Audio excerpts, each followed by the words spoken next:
Hello, good people. It is Todd Shannon, data scientist, social commentator, getter of buckets. And today I have to do something that I don't really want to do, but I feel duty bound.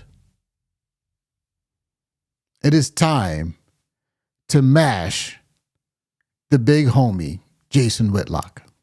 Apparently, Jason Whitlock has a candy crush. He wants to cape for Candace Owens. He thinks Candace Owens is a reasonable and powerful voice in our culture, someone who we should take heed to. And I have to say this, I kind of have been rooting for Jason Whitlock for some time, but I want to give you my honest feelings about Jason Whitlock because I think this is instructive, okay? If you don't know who Jason Whitlock is, Jason Whitlock was a prominent sports writer. That's how he made his, fame, basically. That's how he became famous. He's a prominent sports writer. His content was very controversial. He often would take on what some would consider strident kind of accusations, and some would even say maybe even attacks on certain people. I don't know how fair that is. I mean, if I'm being honest, I have not consumed a ton of Jason Whitlock commentary over the years. I have done that more so as of late because he's ventured more so into this socio-political thing. But I wasn't a big consumer of sports writing in general. When I watch sports television, I'm watching the actual games or I'm watching highlights. I didn't read a lot of columns, okay? So just putting that out there. But Jason Whitlock, I want to say maybe 4 or 5 years ago, he started to make a significant shift. And he started to put himself out there as a Christian, right? And a lot of his content was very religious in nature, or a lot of his verbiage was very religious in nature. And if you had watched Jason Whitlock before that switch, you would not have thought that Jason Whitlock was a Christian at all. He used profanity and, it was just, he didn't come off as a person that was a Christ follower. In any case, Jason Whitlock, in my view, is a novice. And there's kind of a correlation between him and someone like Tucker Carlson, because Tucker Carlson did a similar thing where before he was just his political commentary, made no claims about Christianity, didn't claim to be a Christian. And then a couple of years ago, he said, I read the Bible back to front. And then all of a sudden he thought it would be okay to start lecturing us on the exegesis of different socio-political issues that he didn't really know what he was talking about because, again, he's a novice. And there's a problem. There's kind of a thing where you get these people who they get these big platforms before they were making any claims about Christianity. And all of a sudden they become a Christian and they think because they're a veteran in their respective fields that means that they have some sort of bona fides on the Christian side, on the religious side. And it just doesn't work that way. And I say all that to say that even though I've always been rooting for Jason Whitlock, there's always been something in the back of my mind that kind of, I'm just being honest here, just kind of viewed him as suspect. And now it's kind of coming full circle as to why that's the case. So I want to just give you, my listener, a sort of what's the word I'm looking for? Kind of a warning, right? People that suddenly come into their faith later in their career after they have these big social platforms, and then all of a sudden they want to start lecturing you about the Bible. I'm just telling you, take that stuff with a grain of salt, because just because you did journalism for 20 years, that doesn't mean that you understand the scriptures. So that's just something you should take to heart. By the way, if you didn't know, I'm 47 years old. I've been in the faith for 30 years. So not a novice at this. I hope that's something you gather. Not that, how many years I've been in the faith necessarily makes my opinions right. I'm just saying I'm not new to this. I'm true to this. But let's get into the content, shall we? Jason Whitlock is out here caping for Candace Owens. And the inflection point about this conversation, or about what led to this, Pastor John Amanchukwu had a sermon that he delivered at Turning Point USA Faith. And he had some smoke for Miss Candace Owens. So we're going to listen to what he said, and then we're going to get an idea of what his I guess, Jason Whitlock's issue is with Pastor John and what he thinks about what he said, because I think what Pastor John said was kind of spot on, but I'll let you judge for yourself. Let's listen. So contrary to what Candace Owens is saying, who's spending her time trying to tear down the legacy of Charlie Kirk, fighting against Erica Kirk, his wife. I mean, you have to be cruel and demonic to insinuate the things that she has insinuated over the past several weeks. She's evil. That's what it is. And a big hand clap goes there. Don't get shy on me tonight. I ain't the one. I came too far to play around. It's evil. It's corrupt. It should not take place. She sounds like a jaded person who wish they were in the role that Charlie Kirk's wife is in, but she isn't. And so therefore she seeks to tear down his legacy. And at some point, her husband is going to have to walk into that podcast room and start unplugging cords. I mean, by now I would have already done it if it was my wife. I'm yanking cords, I'm shutting down the camera, shut down the ATEM. Sweetie, get up, get out of this room, and can you please help out with the kids? Because this is a dastardly deed that is being done. I thought that the greatest foe that we would have to contend with after the assassination of Charlie Kirk would be the left. But sadly, it's friendly fire from the right. I'm moving on. All right. So before we get to the commentary here, I have to say, no lies detected. No lies detected. Round of applause for Pastor John Amenchukwu. I'm almost certain I'm saying that wrong. But I to be quite honest, I think that it's at some point we have to get we have to get aggressive and say what is true about Candace, because everything he said about her was 100% facts. Now, I won't go into some of the details there, but I'll just say I approve this message. And one of the issues that Jason Whitlock is having, he's saying he's having about Pastor John's message, is that he called her demonic, and that could possibly cause for violence and assassination attempts to be put on Candace's life.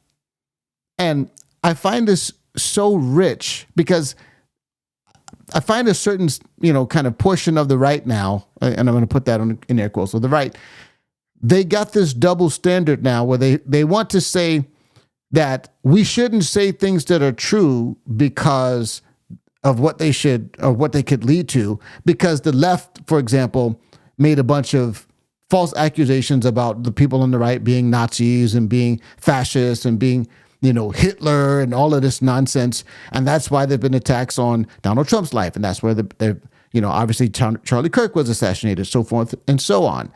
And this is a complete red herring, because they didn't need to call you those things in order for them to get violent. As someone said, they don't call you a Nazi or they don't shoot you because you're a Nazi. They call you a Nazi so they can shoot you. In other words, they already want to shoot you. They already want to commit the acts of violence. And that's just how they finagle their way, or they reason their way into this false idea that you are somehow some existential threat. It's just not true.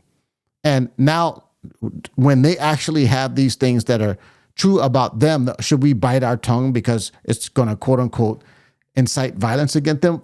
We don't do that. That's the thing. We're not doing this stuff, at least not yet. And let's pray that it stays this way. But let's have a quick look at the response and the conversation that Jason Whitlock was having about this. And so, again, his idea, John shouldn't have did that. Pastor John shouldn't have did that because it's dangerous and incites violence. And so on Jason Whitlock's show, he had some guests. One of them was Delano Squires, who I like a lot. Delano Squires was actually one of the ones who was actually quite reasonable in his response to Jason, saying, wait a minute, big dog, they got some unequal weights and measures that you're using here.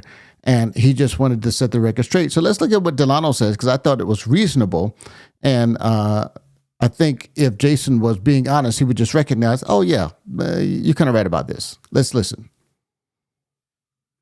Candace, for questioning the assassination, if I'm trying to, read his words fairly and his intentions fairly, I think it's more so I'm criticizing Candace Owens because she is in some ways implicating TPUSA and the people close to Charlie Kirk in his assassination. From the little I've been following this, that is a significant part of the criticism that I've seen her get, is that, there's enough plausible deniability there. So when she says certain things, she can come back and say, well, no, that's not what I meant. But even his line about, it sounds like Candace is, and I'm paraphrasing, but is jaded and wants the position that Erica Kirk occupies. I mean, that's a heavy charge, right? Now, notice he didn't say that she wants Erica's position. He says, let's listen to the difference here. You sound like a person who is jaded and wants Erica's position. And that is 100% true. This is exactly how a person who is jaded and jealous and wants Erica's position, this is how they would act.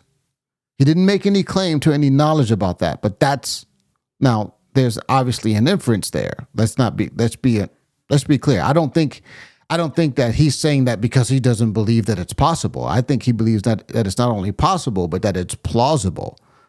But he's not making any knowledge claims there. He's just saying this is an inference based on your behavior. So I think that's important to point out. And I think it requires a significant amount of evidence.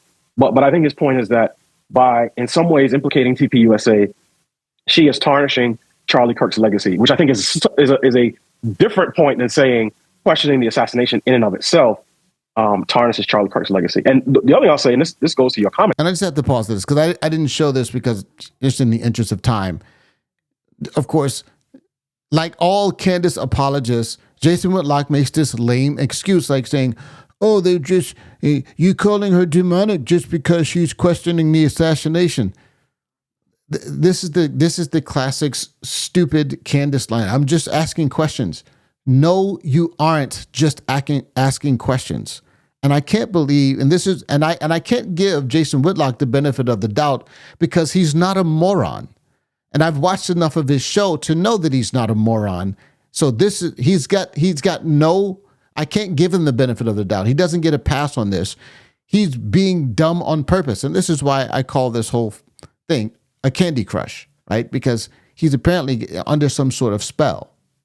Jason, respectfully, I don't think I've ever seen when you describe it. I saw you going back and forth with somebody on Twitter about this, right? Like when you describe elements of hip hop as demonic or other things, abortion doctors as demonic.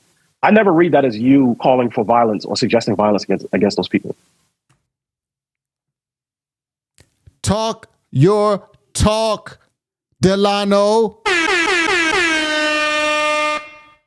This it's amazing to me because also on this show is Virgil Walker. And you might know Virgil Walker. Virgil Walker became kind of a prominent voice. He's actually from the same city where I live. He doesn't live here anymore, apparently, from what I understand. But Virgil Walker, black guy, conservative, was a stalwart, kind of a bulwark, I should say, against the lunacy and the idiocy of, insane wokeness, a sound biblical voice. I can't believe that Virgil Walker didn't call this out. But Delano, to his credit, had the courage to do that. So props to the big homie Delano. Let's let him continue.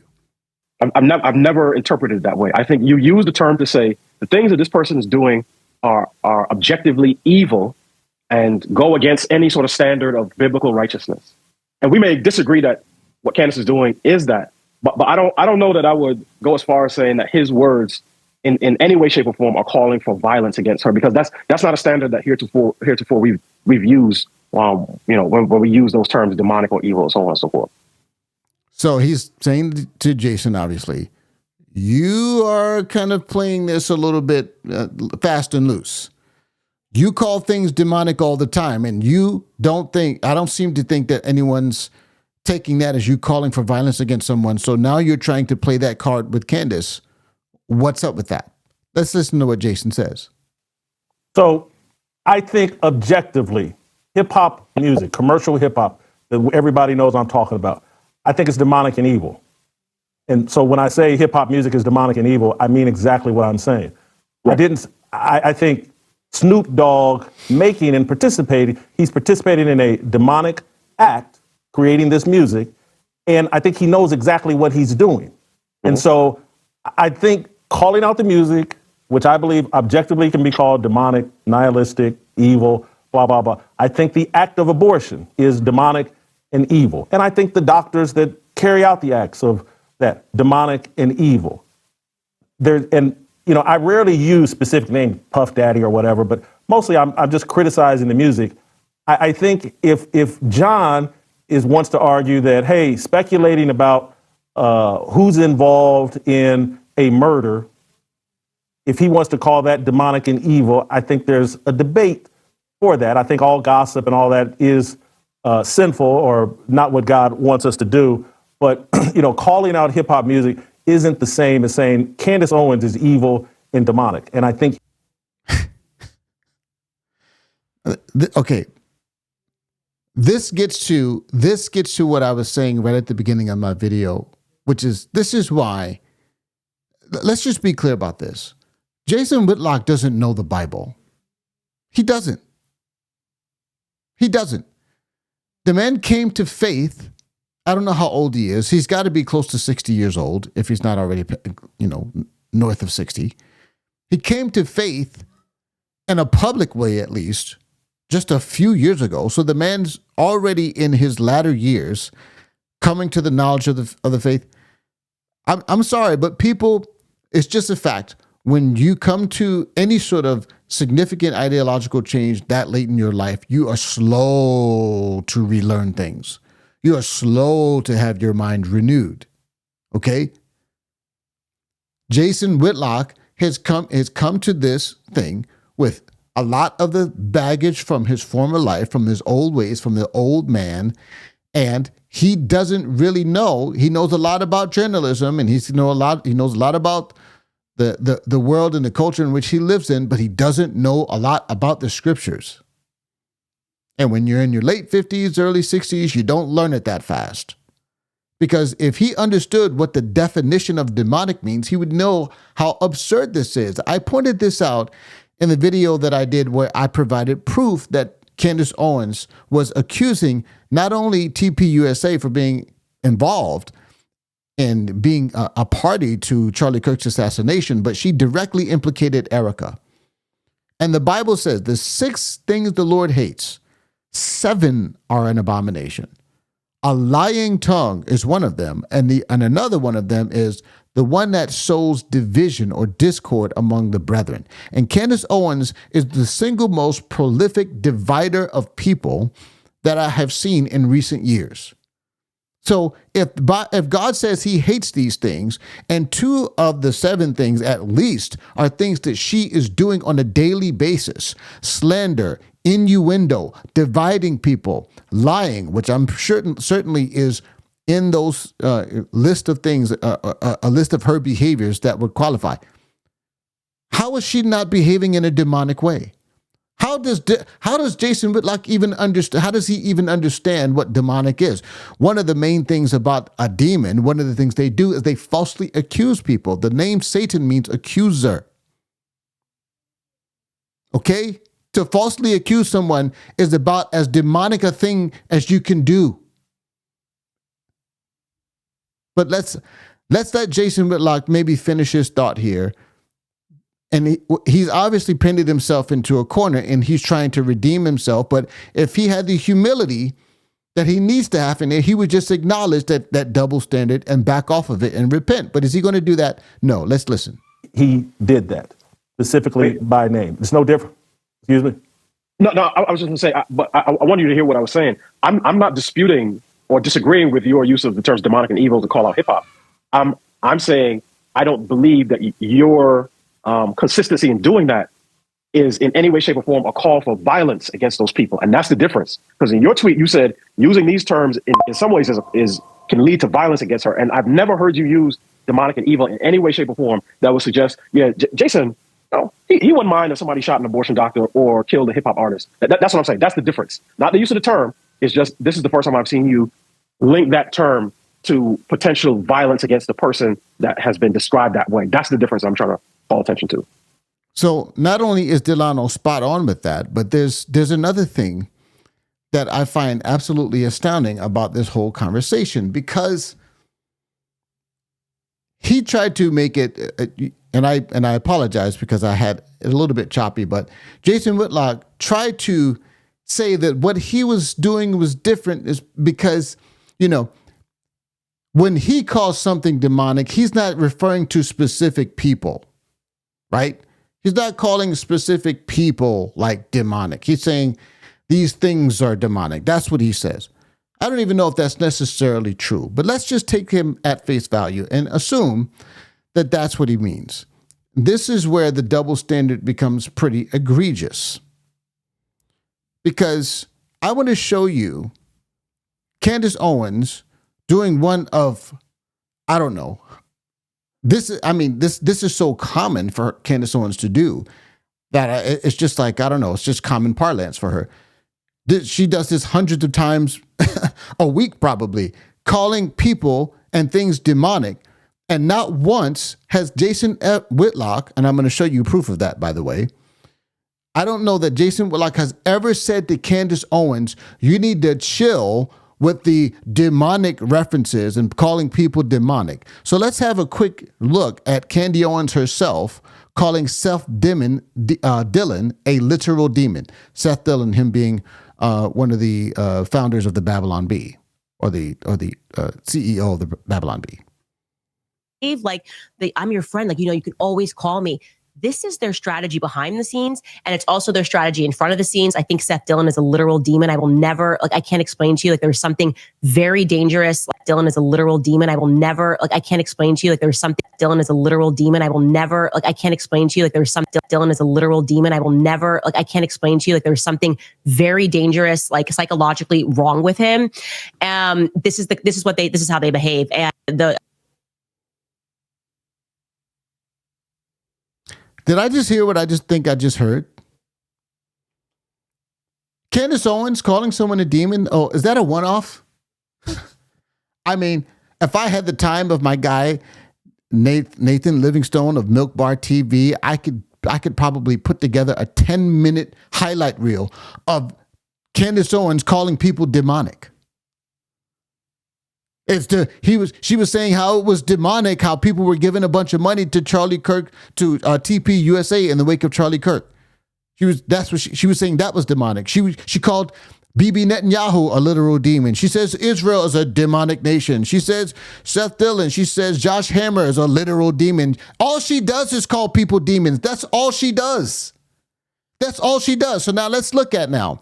Are we going to find a single example of Jason Whitlock making any public denouncements about Candace Owens, saying, hey, Candy, you need to calm it down. You need to stop calling people demons. You're going to get somebody killed. You're going to get someone assassinated like they did Charlie Kirk, because when you call people a demon, when you quote unquote literally demonize people, you're making someone subject to violence. Has Jason Whitlock has he ever done that?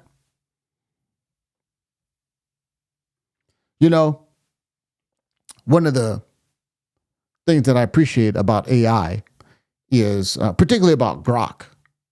The one I don't know, I don't understand the AI wars. I don't know if ChatGPT or Gemini or Grok is better.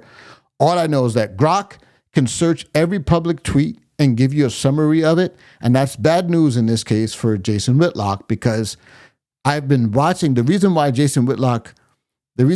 he got on my radar for having a candy crush is that I saw some of his comments on Twitter, and I'm just like scratching my head, like, what is this guy talking about? Why is he defending Candace Owens?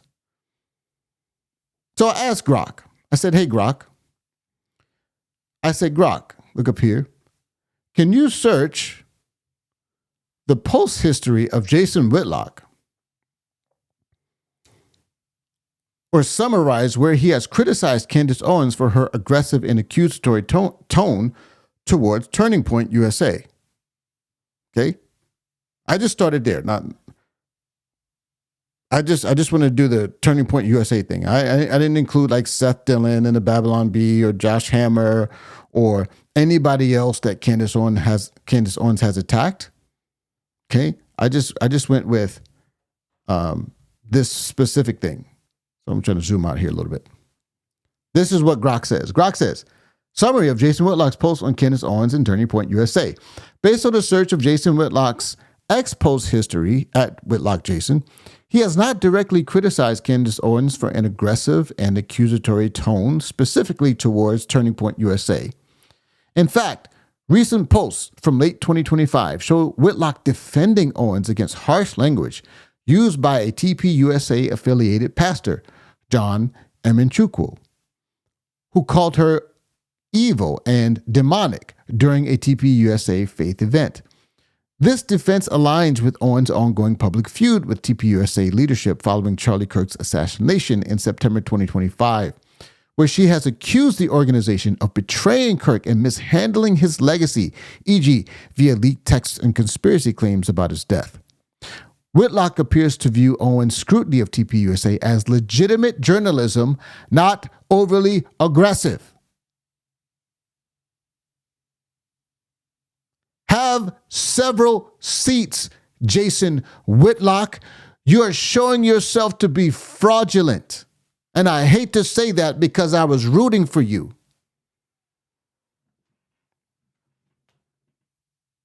No, you can't call people demonic because that'll get them killed. Why don't you tell that to your girl, Candy? Or do you have too big of a crush? And just for the record, I'm using that as a play on words. You need to understand turns of phrase and marketing and things that are catchy, kind of a little hook. If you want something to catch on, if you want to codify your idea with some little pithy phrase or something like that, then you just use something that'll stick with people. So people know Candy Crush. That's a very popular game. People call Candace Owens Candy. Jason Whitlock's a guy. Blah, blah, blah. You get it. Right? That's why I'm using the term Candy Crush. I'm not suggesting that he wants to be with her, that he's attracted to her, or anything like that. But apparently, he is under her spell because he doesn't have the same standard when viewing her behavior and her rhetoric and her accusations as he does for Pastor John or anyone else who opposes her. Now let's look at this. Let's read this last part here. Whitlock's overall history with Owens is mixed. He praises her intellect, courage, and investigative work, e.g. on topics like Harvey Weinstein or debates, which I don't know why. Jason Whitlock, I don't know why you're defending her conversation with Harvey Weinstein. It's absurd. But occasionally disagrees with her positions, e.g. on Israel, Gaza, or specific claims. Fair. No posts frame her tone as problematic in the context of TPUSA. Below, I highlight the most relevant posts chronologically focusing on those tying Owens to TPUSA or tone-related themes. I've included direct quotes for key examples. Key relevant posts, latest to earliest. November 28, 2025. It says, these are from a broader search of 30-plus posts mentioning Owens. I've prioritized those involving TPUSA criticism or tone. I gotta tell you, man, I might have to give Elon Musk some money. I might have to pay for Super Grok or something, man, because this is convenient. I'm not gonna lie. Defending Owens against TPUSA affiliated criticism in response to TPUSA faith event with Pastor John Emenchukwu labeled Owens evil, blah, blah, blah. Big John, respectfully, this is the latest tweet. Big John, respectfully, you missed the mark here. Disagreeing with Candace is perfectly acceptable and fair. Describing her as evil and demonic seems way out of bounds. It's the kind of language that justifies violence. So we've already just explained why that's nonsense and why he's using a double standard there. September 30th, 2025, on Owens TPUSA ties and Kirk investigation, responding to a suggestion that Whitlock investigate Kirk's death like Owens. Candace Owens worked at TPUSA for years, had a close relationship with Charlie, and has plenty of sources within TPUSA. My insight, background, and sources are in other areas. Context: he acknowledges Owens' deep TPUSA history. She was communications director until 2019 and validates her aggressive pursuit of the Kirk story without critiquing her approach as accusatory. I don't understand. I'm just going to let that speak for itself, okay? If you follow my channel, you understand how much nonsense this is. July 17 is when I'll be going way back. Okay, so this is interesting because this is going back to his conversation with Nick Fuentes, which for some reason he has some weird affinity for. Extended response to Owens-Fuentes debate, indirect TPUSA tie.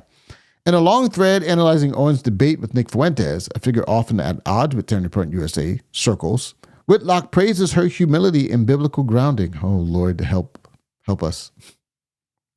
Watching the discussion/debate between Candace Owens and Nick Fuentes crystallized, for me, the importance of speaking directly to the issues. Candace was wise to publicly engage with Fuentes. She humbly acknowledged that she was not prepared to fully engage on the topic. Context: no direct TPUSA mention, but Fuentes' groypers have clashed with TPUSA events.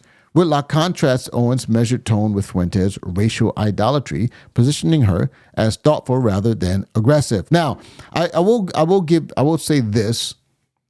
In light of Tucker Carlson's conversation with Nick Fuentes, just in contrast, not in a vacuum, but in contrast, Candace Owens' conversation with Nick Fuentes was a masterclass in what it looks like to engage with someone and push back on some of the nonsense ideas. I watched pretty much that entire conversation, and it made Tucker Carlson's interview look like amateur night, to be quite honest. I mean, I thought Candace did a much better job at least pushing back on the nonsense. But in any case, I could do this all day, but the thing that I find, honestly, so difficult about this whole conversation with Jason Whitlock is that Jason Whitlock, although I count him as a person, I think he's sincere in his faith. I think people need to be clear about their limitations. And I'm thankful that he has actually surrounded himself with people like Delano Squires, who's a very, very solid brother. Solid in the faith, solid logic, very excellent thinker. As a matter of fact, the first video that I ever did on this channel that did anything besides, 100 views was a video where I reviewed Delano Squires' debate that he had with someone about affirmative action in college. So shout out to you, Delano. You probably don't watch this show, but if you ever do, I appreciate the work you do. Doing yeoman's work, my friend. Anyway, that's all I got. I am curious to know what your thoughts are. Please let me know in the comments. I'll be happy to entertain. And if you are a new subscriber, I appreciate you stopping by. If this is the first time you came by, I appreciate you doing that as well. Make sure you like, share, and subscribe. And YouTube does have a new feature called Hype. If you see the hype button available, make sure you hype this video up. I don't know exactly what it does, but apparently it pushes it out to more people. We need that. I need that on this channel, so I appreciate you doing so. I appreciate you stopping by once again. Until next time, my friends, God bless you.